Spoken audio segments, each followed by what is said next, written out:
Oil rig jobs. Frequently asked questions. As you know, these jobs come with very high pay and lots of time off. What's life on an oil rig really like? Here are the top questions people ask, and here are the FAQs, so frequently asked questions and the answers. Number one, is there enough space to live on the oil rig? All the space you see is usable. If you look, you'll see that there are two layers, one layer here, another layer here, and usually there's another derricks type layer here. And all of that space is usable. As a matter of fact, as you can see, most rigs have two layers just full of room to roam. Now, here are the two layers I was speaking of, right here and here. And here's usually the derricks layer, or the here's the actual rig, and here's the command center usually, or command post. So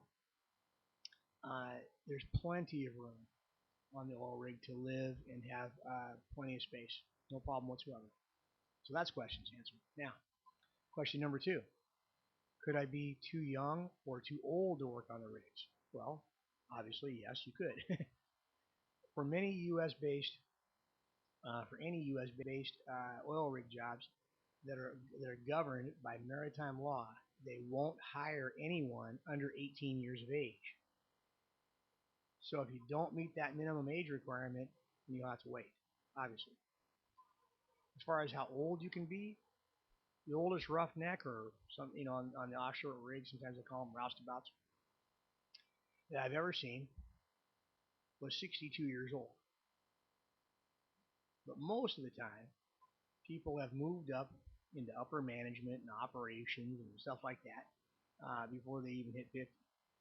So before they're even 50 years old, they're usually up in operations or management, or at least up into tool pushers, or stuff like that, guys that check in and out tools, and that kind of, at least that kind of sub management. So you're usually into management jobs by then. How much time off do I get? Well, that will depend on the company you work for and the country you work in, you know. But the two most popular schedules are 1 week on, 1 week off. So you work for 1 week and you get 1 week off. Or one of the probably the most popular schedule around is you work for 2 weeks on, so you work for 2 weeks and you get 2 weeks off. But let's just say that you get tons of time off. Let me put it that way. You're off about 50% of the time. So what other job do you know where people actually are off 50% of the time? I mean, okay, maybe other than politicians. Just kidding.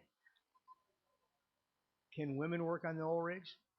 Well, there are no laws discriminating against it for any U.S.-based company. They're not allowed to. But there are not a whole lot of women that would want to do that type of labor. That's hard work. Or have to bunk up, sleep with, a bunch of guys for up to 14 days straight. Bunk up and room with and all this kind of stuff. Because just because you're a woman doesn't mean that they're going to give you separate quarters. They may not have any other quarters. Oil rigs are only so big, and they need so many people, and they have so many rooms available. And you might have to share one with a guy. So that could get interesting. What's on the oil rigs to do for fun?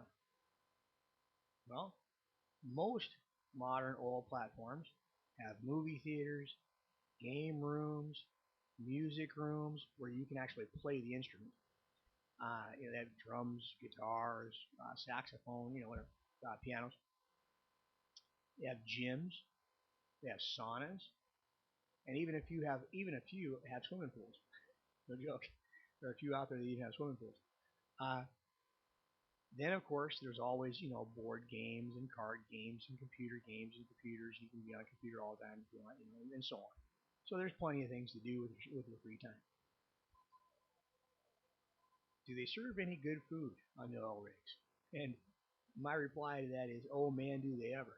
You'll be eating better on the rig than you will be back home. Usually, 2 nights per week means, every rig's different, every company's different, but generally, 2 nights per week are steak nights. 1 night a week is seafood night, etc. You know, they vary it around, and then next night might be pasta or spaghetti and meatballs or lasagna or something. But most rigs feed you up to 4 times per day with snacks in between because the work you do is physical. It's hard work. So they need, they keep you fed. They keep you fed really well. Don't worry, you will not go hungry. As most rigs have a take all you want policy. You can take all the food you want, but you are of course expected to eat all the food you take. So if you take it, you got to eat it. Now, if you really want an offshore oil rig job, when you really want one, then do we have a surprise for you? It's so difficult. The hardest thing about getting an oil rig job is you're probably a really good worker and, strong guy, tough guy, but that's not the issue. The hardest part is so difficult to get in contact with the right people in human resources for the giant oil companies. It's so hard you wouldn't even believe it. I mean, it's like pulling hen's teeth, and hens don't have teeth. Okay? It's the hardest part of getting hired. I mean, no joke. It is absolutely the hardest part about getting hired. You get your, if you can get your resume in front of the right people, you get hired probably in just, very short order. I mean, as long as you're a good worker and have a decent looking resume, and oh, you have to know a few tricks of the trade for oil rigs, for oil companies. You have to know a few tricks of the trade about what to put on your cover letter so that they'll look at it, and what to put in your resume so that you'll sound like you know what you're doing. But we'll show you how to get all that covered in just a second. I mean, no problem whatsoever. All of it will be covered in just a minute. So, but what if that was all done for you? What if all that heavy lifting part, getting your resume in front of all those people, was all done for you? You can get your resume sent to 1,200. It's actually a little bit more. It's closer now to 1,300 of the right people in the oil industry in one day. It's email. I mean, it's emails. It goes right straight to their email boxes. So there is a company that can do that for you, and their fee is nominal. I mean, it's nothing compared to what you'll make. You make that back in an hour working on the rigs. So I think it comes out to be like 7 cents for every resume. For 7 cents, you couldn't even put a stamp on it for that much money. Stamps are what now, 44 cents or something like that. You couldn't even put a stamp on it. Okay, they'll send out 5 of them, or 6 of them for what you would pay for a stamp for one. Okay, and they'll get there in a day. People will see it the same day. And yours, well, where are you going to get the mailing list? Where are you going to get the mailing list to all the people in human resources in all those giant oil rig companies? Where are you going to get that kind of a mailing list? Plus, you will discover all the resume and cover letter tricks to get your name to move to the top of the pile. Remember I said before, there are little tricks of the trade for putting in stuff on your cover letter and your resume that will get you moved up to the top of the pile to where they're looking at you, they're looking at your name. These are things that you would never think of on your own.